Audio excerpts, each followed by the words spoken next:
नाज़रीन आदाब, अली वारसी एक मरतबा फिर न्याज़ और लाइफस्टाइल के साथ आपके सामने हाजिर है और आज मेरे साथ सादिया अहमद एक मरतबा फिर हैं फिल्म वाले में। हम डिस्कस कर रहे हैं नेटफ्लिक्स पर रिलीज़ हुई हाल ही में आलिया भट्ट की मूवी डार्लिंग्स के बारे में, जिसमें एक बहुत ही इम्पॉर्टेंट सब्जेक्ट को, एक सोशल ईवल को डिस्कस किया गया है, लेकिन एक ऐसे अंदाज में कि जो कि देखने के काबिल भी है और किसी को बोर नहीं कर रहा। कुछ ऐसा नहीं लग रहा कि जैसे बहुत ही ज़्यादा जो है वो कंटेंट हैवी हो गया है, बहुत ही जो है वो लोगों के लिए मुश्किल हो रहा है उसको देखना, जो है वो परेशानी का बायस बन रहा है या डिप्रेसिंग हो गया। थोड़े थोड़े चुटकुले भी बीच में चलते रहते हैं। तो बहरहाल सादिया हमारे साथ हैं। सबसे पहले इनसे पूछते हैं, सादिया आपने डार्लिंग्स देखी, आपको कैसी लगी मूवी? सबसे पहले तो ये ज़रा ये बताइएगा कि आपका ओवरऑल इसके बारे में क्या व्यू, और फिर हम एक एक करके इसको ब्रेक डाउन करते हैं। जी सादिया।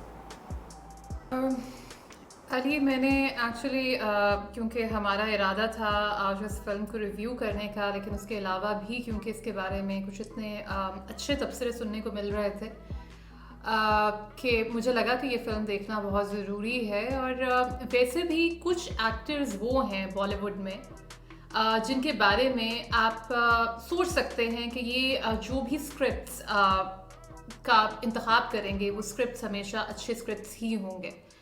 आलिया भट्ट का शुमार भी उन्हीं एक्टर्स में से होता है और वैसे भी इस फिल्म की प्रोड्यूसर हैं, लिहाजा इस फिल्म से खासी बड़ी उम्मीदें थी मुझे।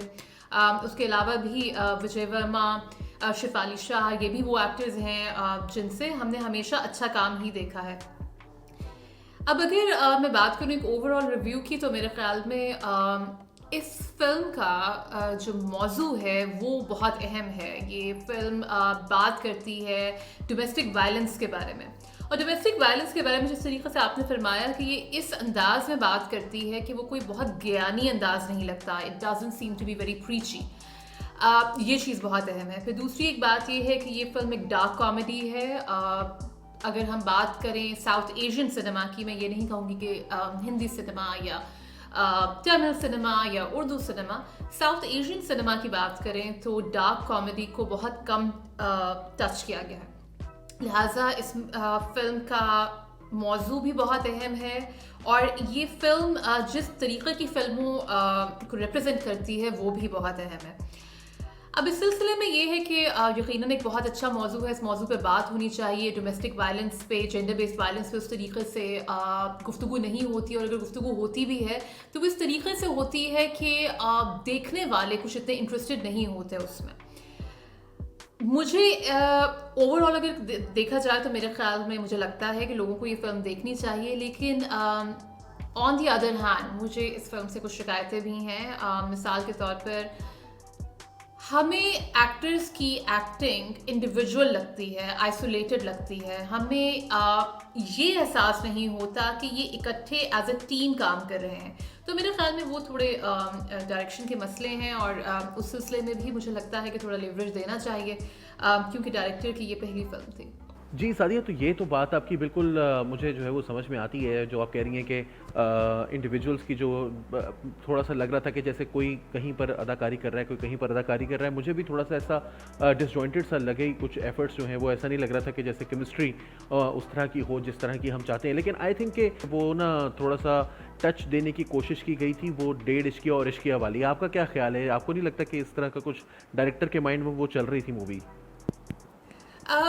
अली, मेरा आर्ट के बारे में ख्याल ये है, और ये मेरी ज़ाती राय हो सकती है, कि कोई भी चीज़ पहली दफ़ा नहीं बनती। कोई भी चीज़ मुकम्मल तौर पर इंडिविजुअल नहीं होती, मुकम्मल तौर पर यूनिक नहीं होती, हमेशा किसी ना किसी फॉर्म में बनी होती है। तो हो सकता है कि मेरे जहन में भी ये ख्याल आया था, लेकिन हो सकता है कि डायरेक्टर के जहन में ये ख्याल ना आया हो, ये हमारे जहनों का ख्याल हो। दूसरी एक बात ये है कि जो आपने फरमाया शिफाली शाह और आलिया भट्ट की बॉन्डिंग के बारे में, मेरे ख्याल में ये इस फिल्म की बहुत बड़ी हाईलाइट है। और होता यही है कि जब भी माँ बेटी का रिश्ता दिखाया जाता है, ख़ासतौर पर अगर उनका ताल्लुक मिडिल या लोअर मिडिल क्लास से है, क्योंकि हमने देखा है कि ये मुंबई के चौल में रहते हैं ये लोग, और तो वो एक और तरह का रिश्ता होता है। उसमें हमने कभी ये नहीं देखा कि माँ बेटी को इनकरेज कर रही हो, उसको सपोर्ट कर रही हो कि हाँ भाई, अगर तुम्हारा शौहर तुम पर तशद्दुद करता है, तुम्हारे इतने मसले मसाइल हैं, तुम उस शौहर को छोड़ दो। ये एक बहुत इंटरेस्टिंग नैरेटिव है कि किस तरीके से माँ बेटी को सपोर्ट करती है। और अगर आपने ये चीज़ नोटिस की हो कि किस तरीके से जो उनकी आंखों ही आंखों में वो एक दूसरे के इशारे समझती हैं, किस तरीके से उनका एक डिक्शन है जो वो दोनों ही समझ सकती हैं, तो मेरे ख्याल में ये एक बड़ी खूबसूरत चीज़ है इस फिल्म के बारे में।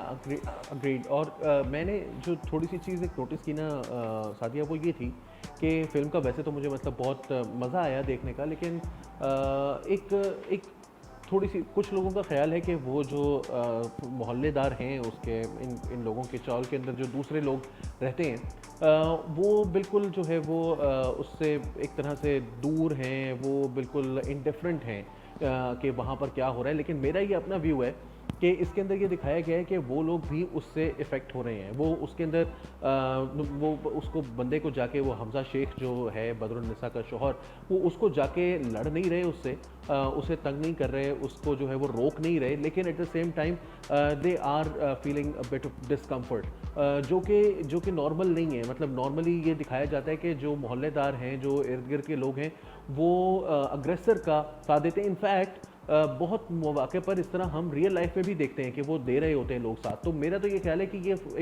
एक वेलकम चेंज मैं इसको कहूँगा, या आप इससे डिपेंड करता है कि आप क्या देखना चाहते हैं, कि वेलकम चेंज इसको देखेंगे कि मीडिया के अंदर या फिल्म के अंदर ये दिखाया जा रहा है, या ये रियलिटी से रिमूव्ड है, क्योंकि रियलिटी में ऐसा होता नहीं है। But it was something different that I observed in the movie. अच्छा, मैं आपसे इस बारे में आप बात करना चाहें तो ज़रूर कीजिए, लेकिन मैं आपसे ये पूछना चाहूँगा कि परफॉर्मेंसेस को अगर आप रेट करें, जो मुख्तलिफ एक्टर्स हैं, तो आप आउट ऑफ द जो टॉप 4 अदाकार हैं, उनके बारे में आप जो है वो एक एक करके अगर आप बात करना चाहें तो क्या कहेंगी? 5 में से हम इसको रेट करें अगर। इस सिलसिले में अच्छा 5 में से रेट करना है, ये एक बड़ा मुश्किल सवाल है मेरे ख्याल में। अगर आलिया भट्ट की परफॉर्मेंस के बारे में कहा जाए, जो इस फिल्म का मरकज़ी किरदार है, तो मेरे ख्याल में 4.5 5 में से। शिफाली शाह की परफॉर्मेंस के बारे में कहा जाए तो वो भी मेरे ख्याल में 4 हम कह सकते हैं। उसमें शिफाली शाह के किरदार से मेरा एक इख्तलाफ था, वो ये था कि जब Shifali Shah lower middle class की नहीं लगती, आलिया भट्ट की ये क्वालिटी है कि वो हर कैरेक्टर में पानी की तरह ट्रांसफॉर्म हो जाती हैं। लेकिन शिफाली शाह को जब भी आप देखते हैं ना, तो वो एक बहुत ही अपर मिडिल क्लास का ख्याल आता है।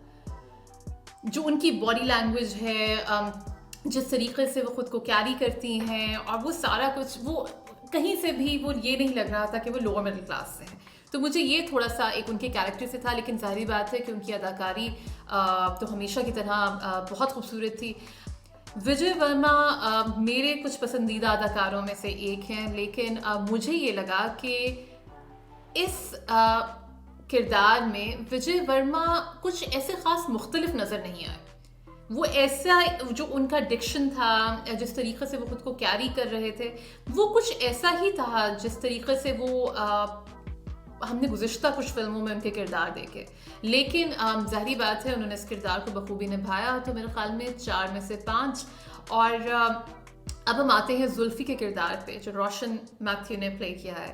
It was a beautiful character. मुझे अगर इस फिल्म में अपना पसंदीदा किरदार पिक करना हो तो मेरे ख्याल में वो जुल्फ़ी का किरदार होगा, और उनको मेरे ख्याल में मैं 4.75। It was a beautiful character. Vijay Varma के बारे में मैं ये कहूँगा कि मुझे उसमें थोड़ा सा कैरेक्टर डेवलपमेंट में प्रॉब्लम है।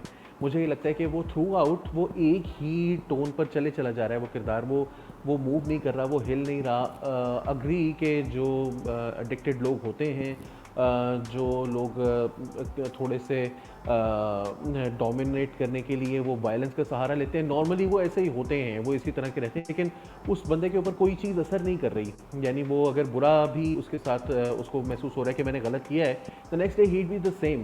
उसका तो थोड़ा सा मुझे लगा कि उसके कहीं रिमोर्स नहीं है उसके कैरेक्टर के अंदर। ऑल्दो आई एडमिट कि ऐसे किरदार बिल्कुल हमारे इर्द गिर्द हमारे दरमियान मौजूद होते हैं, but I would like to see a bit more depth in the character जो कि मुझे उसके कैरेक्टर में कहीं नज़र नहीं आई, जो जुल्फ़ी के कैरेक्टर में नज़र आती है या जो आलिया भट्ट के कैरेक्टर में नज़र आती है कि वो उसको she is trying to make it work through out, मतलब पहला हाफ जो है, बट एक टाइम आता है जिसमें वो महसूस करती है कि भाई ये तो मतलब हद से ज़्यादा हो गया, अब जो है वो I have to take action. Same goes Shefali Shah to a large extent कि वो मतलब पहले दिन से she is not okay with her son in law, लेकिन वो जो है वो फिर भी अपनी बेटी की वजह से जो है वो उसके साथ है, और फिर जैसे ही वो मतलब बेटी स्विच करती है तो फिर वो उसके लिए this is where she shines, you know, वो कहती है कि हाँ अब मज़ा आएगा, अब इसके साथ करेंगे। बट हाँ, मुझे ये लगा कि विजय वर्मा का कैरेक्टर जो है वो एक ही तरह से चले जा रहा है। वो थोड़ा सा डायरेक्टर या राइटर के बारे में आप उसको कह सकते हैं, या शायद जो मैसेज वो देना चाहते थे कि भाई जाहिर है कि अगर दूसरे बंदे ने जो है वो कुछ एक ख़ास हद से आगे निकल गया है तो मतलब उसको ये भी रिमोर्स नहीं है कि एक बच्चा मर गया है, मतलब वो चाहे वो उसको लगता है कि ये मेरा नहीं था, बट वो उसका जो बीवी है उसका मिसकैरेज हुआ है, उसको ओ माय गॉड, ओके, तो उसकी बीवी है, उसका मिसकैरेज हुआ है, तो उसने एक लम्हे के लिए भी जो है वो उसको कोई ये नहीं, ये भी हो सकता है कि वो फिर उसका फिर वो कोई वक्त आए और वो फिर दोबारा से जो है वो रेज में आके कोई उस तरह की हरकत करे, लेकिन वो उसको कहीं महसूस नहीं हो रहा कि वो इस बंदे के साथ, इवन जब उसको वो खोल रहे हैं, उसको जान से मारने से परहेज़ कर रहे हैं, still he is just the same guy जिसके ऊपर कोई चीज़, वो बिच्छू वाला जो एक बार बार आता है कि जी वो बिच्छू है, वो मेंढक है और वो बिच्छू जो है वो काटता है, तो फिर वो बिच्छू उसको बनाया तो उसको दिखाया कि वो है एक स्कॉर्पियो है, तो स्कॉर्पियो, सॉरी सारे स्कॉर्पियो से मैं माजरत चाहता हूँ, लेकिन this is how you are, just मैं नहीं कहना चाहता कुछ इससे ज़्यादा। तो ये बहुत एक जो चीज़ थी वो बहुत इंपॉर्टेंट है। तो फाइनली मैं एक चीज़ पर आऊँगा, क्योंकि हमने थोड़े से स्पॉयलर्स भी दे दिए हैं, तो हम स्पॉयलर अलर्ट जो है वो यहाँ पर एक दे देंगे, लेकिन सादिया फाइनली मुझे आप ये बताइएगा कि मूवी जो है वो ओवरऑल आपको कैसी लगी, अगर आप इसको कहें कि लोग देखना चाहें ना देखना चाहें, how would you rate the movie itself, मतलब आउट ऑफ 5 अगर आपको करना हो, 5 स्टार्स में से क्या देंगे आप? अरे यहाँ पे एक बहुत बुनियादी नुक्ता है जो मेरे ख़्याल में हम फरामोश कर चुके हैं और मेरे ख़्याल में उस नुक्ते पर बात होनी चाहिए। वो ये है कि ये कहानी दिखाई गई है मुसलमान किरदारों की। हमजा शेख है, बदरुन्निसा है, शम्सुन्निसा है, मेरे ख़्याल में जुल्फ़ी भी एक मुसलमान किरदार दिखाया गया है। हमने हमेशा ये देखा है कि बॉलीवुड में जब भी मुसलमान किरदारों को डिपिक्ट किया जाता है, भले उनका ताल्लुक भारत से हो, भले उनका ताल्लुक पाकिस्तान से हो, तो एक बहुत ही स्टेरियोटिपिकल रिप्रेजेंटेशन होती है जिसमें उन्होंने आँखों में काला सुरमा डाला हुआ होता है, वो एक ख़ास तरीके से रहते हैं, वो एक ख़ास तरीके से बात करते हैं। लेकिन इस फिल्म में ऐसा नहीं था। देखिए, जो भी लोगों का रहने सहने का तरीक़ा होता है, जो भी कल्चर होता है, जो भी उनके अंदाज़ो अतवार होते हैं, उसमें मज़हब के अलावा उनके जुग़्राफ़ियाई हालात का भी बहुत बड़ा किरदार होता है। मिसाल के तौर पर अगर हम ये बात करें कि सिंध में जो हिंदू बसते हैं, क्या वो मुख्तलिफ होंगे सिंधी मुसलमानों से? उनके इबादत के तरीक़े मुख्तलिफ हो सकते हैं, उनके कुछ और रस्म व रिवाज मुख्तलिफ हो सकते हैं, लेकिन कल्चरली तो वो लोग एक ही तरह के होंगे। तो मेरे ख्याल में ये एक बहुत अच्छी बात थी कि वो जो स्टेरियोटाइप किया जाता है हमेशा बॉलीवुड में मुसलमानों को, वो नहीं किया गया इस फिल्म के अंदर, और वो एक नॉर्मल लोग थे और उसी तरीके से बात करते थे, वो अस्सलामु अलैकुम अम्मी जान, वो वाली चीज़ नहीं थी इस फिल्म के अंदर। तो मेरे ख्याल में ये एक बहुत अच्छी बात है कि स्टेरियोटाइप नहीं किया गया मुसलमानों को। और दूसरी एक चीज़ ये है कि जेंडर बेस्ड वायलेंस ये एक इतना अहम नुक्ता है, और इसमें आप एक अगर ये देखिए, इस फिल्म में लेयर्स हैं ऑपरेशन की, किस तरीके से हमज़ा को उसके दफ्तर में जो उसके बॉस हैं कि वो उससे गुस्लखाना साफ़ करवाते हैं, ये भी एक तरह का मेटाफर है कि किस तरीके से क्लास ऑपरेशन होती है, किस तरीके से क्लास किरदार अदा करती है कि आपके साथ क्या सलूक होगा। फिर वो शख्स जब घर आता है तो क्योंकि वहाँ पर भी एक हमें पावर डायनामिक्स का रोल नज़र आता है, उसको ये गुस्सा, अगर वो गुस्से का इस कदर तेज़ है तो वो अपने बॉस पर गुस्सा क्यों नहीं निकालता, वो ये गुस्सा आके अपनी बीवी पर ही क्यों निकालता है। तो मेरे ख्याल में ये भी कुछ अहम बातें हैं जिनके ऊपर हमें बात करनी चाहिए। और अगर आप बात करें इस फिल्म के बारे में, मेरे ख्याल में मैं इस फिल्म को 3.5 और 4 के बीच में रख लें। और मैं इसके ऊपर अगर थोड़ा सा तबसरा करना चाहूँ तो मुझे ये महसूस हुआ कि जिस चीज़ की तरफ आपने पॉइंट आउट किया है कि मुसलमानों को स्टेरियोटाइप नहीं किया गया, लेकिन कुछ लोगों की तरफ से ये भी क्रिटिसिज्म आया है इस हवाले से कि एक ऐसे एनवायरनमेंट में जो इस वक्त इंडिया के अंदर मौजूद है, ये कहीं ना कहीं रीइंफोर्स करता है उन स्टेरियोटाइप्स को कि मुसलमान मर्द जो हैं वो अच्छे नहीं हैं और मुसलमान औरतें जो हैं वो रिप्रेस्ड हैं, इसलिए वो एक से ज़्यादा शादियों वाला मामला या कश्मीर की जो ख़वातीन हैं उनके साथ जो कुछ हिंदुत्ववादी जो कुछ कहते हैं, तो उसके हवाले से कुछ लोगों ने जो है वो बात की है। मगर मुझे ये लगता है कि भैया भट्ट ख़ानदान ओवरऑल से मुझे इस तरह की चीज़ एक्सपेक्ट नहीं करता। मेरा ख्याल है कि ये बहुत अच्छी चीज़ थी ये भी कि एक मुसलमान को एक मोहल्ले के अंदर दिखाया जा रहा है जिसके अंदर बहुत सारे लोग मुसलमान हैं, कुछ हिंदू भी मौजूद हैं वहाँ पर, और वो सब के सब जो हैं वो एक ही तरह से बिहेव कर रहे हैं। और इवन जो पुलिस वाला है, this is an ideal world again, मैं फिर वही कहूँगा जैसे सांवरिया में एक वो फैंटेसी थी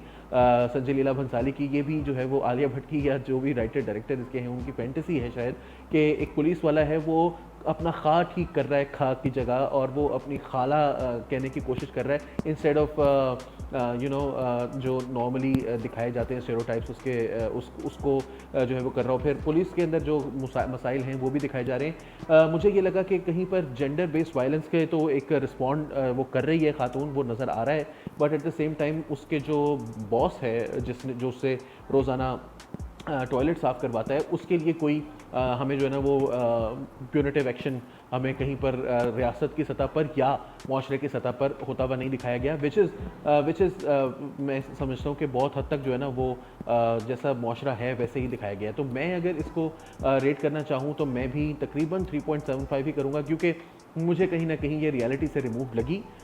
इसकी कुछ परफॉर्मेंसेस जो थी वो बहुत पावरफुल थी, स्पेशली जुल्फ़ी, बदरू और बदरू की जो माँ है खाला, जिसको जो है वो जुल्फ़ी कहता है, और he is also in love with खाला, बिकॉज वो spoiler alert again, he calls her खाला, बट वो उससे मोहब्बत भी करता है। तो ये जो चीज़ थी वो थोड़ी सी नज़र आती है कि उनकी परफॉर्मेंसेस बहुत पावरफुल हैं, जो टॉपिक उठाया गया है वो बहुत पावरफुल है। कुछ मामलात में कसाई जो है या जो उनकी वो नीचे सलोन है एक खातून का, वो बड़ा अच्छे नेबर्स भी हैं, but at the same time जो सोसाइटी है वो ओवरऑल इनडिफरेंट है उस फ्लाइट से जो वो लड़की जो है वो घर में। तो आई थिंक कि 3.75 रियलिटी भी है, बट रियलिटी से कहीं रियलिटी को चैलेंज भी किया गया कि this is also how we can behave as a society, as a people. तो आप कुछ कहना चाहेंगे आखिर में, और अगर आप कहना चाहें तो वो ज़रूर कहिए और फिर हम इसको ख़त्म करते हैं।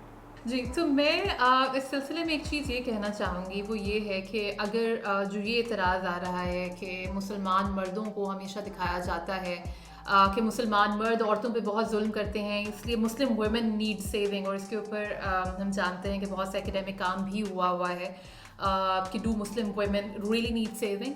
अच्छा, अब यहाँ पर एक नुक्ता मेरे ख्याल में हमें अब देखना होगा, वो ये है कि इस फिल्म में एक नैरेटिव ये भी है, नॉट ऑल मैन। अगर हम देखते हैं कि एक तरफ हमजा शेख है जो अपनी बीवी को तशद्दुद का निशाना बनाता है, अपनी सास को भी तशद्दुद का निशाना बनाता है, अपने रवैये की, अपने इस जारहाना रवैये की जिम्मेदारी शराब पर डालता है, अपने ज़ाती किरदार पर, अपने ज़ाती मसाइल पर लेने को तैयार नहीं है। जहाँ वो ये कहता है कि अगर मैं तुम्हें मारता हूँ तो इसका मतलब ये है कि मैं तुमसे मोहब्बत करता हूँ, जो एक टॉक्सिक हमने आइडिया ऑफ लव बनाया हुआ है, जो कि हमें कबीर सिंह में भी नज़र आया था। तो वहीं पर जुल्फ़ी भी है, जुल्फ़ी भी एक मुसलमान मर्द ही दिखाया गया है, और किस तरीके से जुल्फ़ी इन औरतों की मदद करता है। और हमने ये भी देखा है कि जुल्फ़ी एक एस्पायरिंग स्क्रीन राइटर है, ठीक है, वो ये काम करता है, खाला के लिए खाने की डिलीवरी करेगा और ये वो सारा कुछ, लेकिन वो एक एस्पायरिंग स्क्रीन राइटर है। तो जुल्फ़ी के एक कैरेक्टर में आप देखिए कि बहुत हमें एक सेंसिटिविटी नज़र आती है, एक वल्नरेबिलिटी नज़र आती है, और एक बहुत खूबसूरती है जुल्फ़ी के किरदार में। तो जुल्फ़ी भी मुसलमान मर्द ही था मेरे ख्याल में। इस फिल्म ने जहाँ पर जेंडर बेस्ड वायलेंस दिखाया है, वहाँ पर ये भी दिखाया है कि मर्द औरतों के एलाइज भी हो सकते हैं। तो मेरे ख्याल में ये बात भी अहम है। I totally agree.